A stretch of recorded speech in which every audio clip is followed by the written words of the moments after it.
കണ്ടോ, ഈ ചൂട് വെള്ളത്തിൽ ഞാൻ ഉരുകി ഒലിക്കുകയാണ്. ഞാൻ ഉരുകുമ്പോൾ എന്റെ ഉള്ളിലെ കെമിക്കൽസ് നീ കുടിക്കുന്ന വെള്ളത്തിൽ കലരും. പ്ലീസ്, ഇതിന് പകരം ഒരു സ്റ്റീൽ ഗ്ലാസോ സെറാമിക് കപ്പോ ഉപയോഗിക്കൂ. ഞാൻ നിങ്ങളുടെ വീട്ടിലെ പാനാണ്.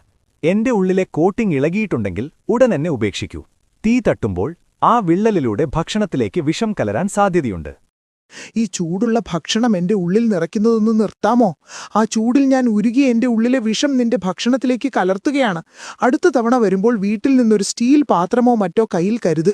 ഞാൻ മെലാമൈൻ പ്ലേറ്റാണ്. കാണാൻ ഭംഗിയുണ്ടെങ്കിലും ഞാൻ നിന്നെ പറ്റിക്കുകയാണ്. മൈക്രോവേവിൽ എന്നെ വെച്ചാൽ ഭക്ഷണത്തിലേക്ക് ഞാൻ വിഷാംശങ്ങൾ പുറത്തുവിടും. തണുത്ത വിഭവങ്ങൾക്ക് മാത്രം എന്നെ ഉപയോഗിക്കൂ. ഞാൻ പ്ലാസ്റ്റിക് കട്ടിംഗ് ബോർഡാണ്. എന്നിലെ ഓരോ പോരലുകളും ബാക്ടീരിയകളുടെ ഒളിത്താവളമാണ്. ഒരിക്കലും ഇതിൽ പച്ചക്കറികൾ അരിയരുത്. പകരം മരത്തിന്റെയോ സ്റ്റീലിന്റെയോ കട്ടിംഗ് ബോർഡ് ഉപയോഗിക്കൂ. ഞാൻ പഴയ കിച്ചൺ സ്പോഞ്ചാണ്. നിഷ്കളങ്കനെന്ന് തോന്നുമെങ്കിലും ടോയ്ലറ്റ് സീറ്റിനേക്കാൾ കൂടുതൽ ബാക്ടീരിയകൾ എന്നിലുണ്ട്. എന്നെ എപ്പോഴും മാറ്റിക്കൊണ്ടിരിക്കൂ. ഞാൻ പത്രക്കടലാസാണ്. അച്ചടി മഷിയിൽ അടങ്ങിയിരിക്കുന്ന ലെഡ് വളരെ വിഷകരമാണ്. ഒരിക്കലും പൊരിച്ച പലഹാരങ്ങൾ എന്റെ മുകളിൽ വെക്കരുത്.